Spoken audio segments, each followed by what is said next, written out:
अब इस वीडियो के माध्यम से हम पिछली विषय वस्तु बल का आवेग और संगामी बलों के संतुलन की शर्त से संबंधित कुछ आंकिक प्रश्न हल करेंगे। पहला आंकिक प्रश्न आपके सामने लिखा हुआ है। चित्र में बल और समय के बीच एक ग्राफ बनाया गया है, इससे हमें आवेग का मान ज्ञात करना है। ठीक है, तो क्वेश्चन नंबर जो हमारा 1 है, इसमें हमें क्या निकालना है? बल का आवेग ज्ञात करना है। तो आवेग बराबर आप जानते हैं, आवेग बराबर बल गुणा समय अंतराल। ठीक है, बल हमारा y अक्ष पे लिखा हुआ है, समय x अक्ष पे लिखा है, अर्थात दोनों अक्षों की हमें गुणा करनी पड़ेगी, तब हमें वो राशि प्राप्त होगी। जब दोनों अक्षों की गुणा करनी पड़ती है तो हम ग्राफ का क्षेत्रफल निकाल देते हैं। ये ग्राफ को ABC नाम दे दिए, तो ये क्या बन गया? हमारा समलंब बन गया। समलंब में दो भुजाएं समांतर होती हैं, दो असमांतर होती हैं, तो ये हो गया समलंब कौन सा? OABC का क्षेत्रफल। तो क्या होता है? 1/2 समांतर भुजाओं का योगफल। समांतर भुजा कौन सी? AB और प्लस कौन सी? OC। AB और OC समांतर भुजा गुणा उनके बीच की दूरी। बीच की दूरी, इस पॉइंट को अगर हमने M लिख लिया तो बीच की दूरी हो गई BM। फिर समझिए 1/2 समांतर भुजाओं का योगफल। समांतर भुजा AB और OC और बीच की दूरी BC। मान लगा दीजिए AB का मान कितना है? A से लेकर B तक। A पर समय का मान 4 दिया है, B पर 6, तो कितना हो गया? 6 में से 4 घटा दो, AB हो गया 2, प्लस OC, O से C तक कितना समय है? 8, गुणा BM, बीच का अंतराल। ये कौन सी अक्ष पर देखेंगे? बल वाली पर। B पर बल का मान कितना है? 20 और M पर कितना है? 0, तो गैपिंग कितनी हो गई बीच की? 20 हो गई। BM का मान देखो कितना है? 20 है ये, तो कितना हो गया? 10 और 200 गुणा 200, 10 और 20 गुणा 200/2, 100 मात्रक क्या आएगा? बल का मात्रक न्यूटन और समय का सेकंड। तो ये पहले प्रश्न का आपका उत्तर हो गया, 100 न्यूटन सेकंड। इसके बाद प्रश्न संख्या 2, ये संगामी बलों के संतुलन से संबंधित है।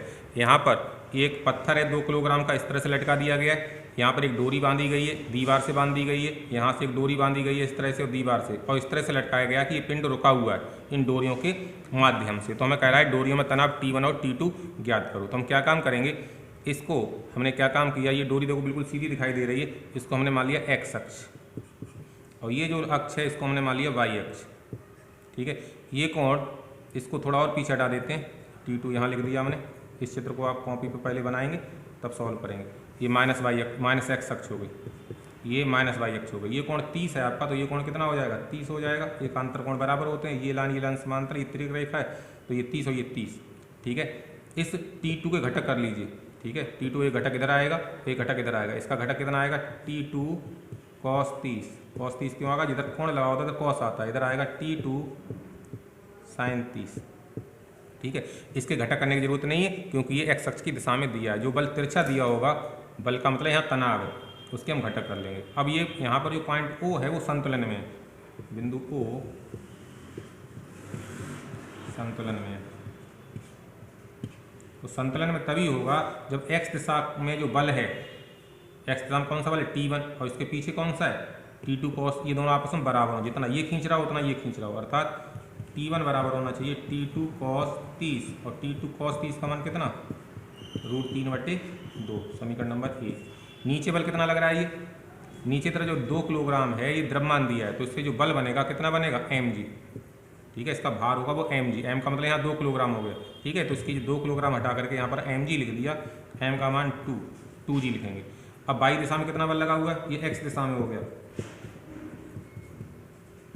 y दिशा में क्या होगा? y दिशा में ऊपर कितना बल लगा है? y दिशा में ऊपर लगा है T2 sin 30 बराबर, ये कितना हो गया? 2g। नीचे की तरफ g है, ऊपर T2 sin 30, नीचे g, तो T2 sin 30 1/2, 2g का मान 10 लगा दीजिए। तो यहाँ से तिरछी गुणा करिए, T2 आ जाएगा 20 दूनी 40, और तनाव का मात्रक होगा न्यूटन। ठीक है, T2 का मान आपको इसमें कितना आ गया? 40 न्यूटन। T2 का मान उठा करके समीकरण 1 में लगा दीजिए। तो T2 का मान आप समीकरण जब 1 में लगाएंगे, T2 का मान 1 में रखने पर कितना होगा? T2 का मान यहाँ रखा तो T1 आ जाएगा हमारा, T1 बराबर T2 का मान 40, और ये हो गया √3/2। तो ये अगर T1 बराबर कितना? 20√2 3 न्यूटन। तो ये इस प्रश्न का उत्तर हुआ, आप लोग पेयर पर हल करेंगे।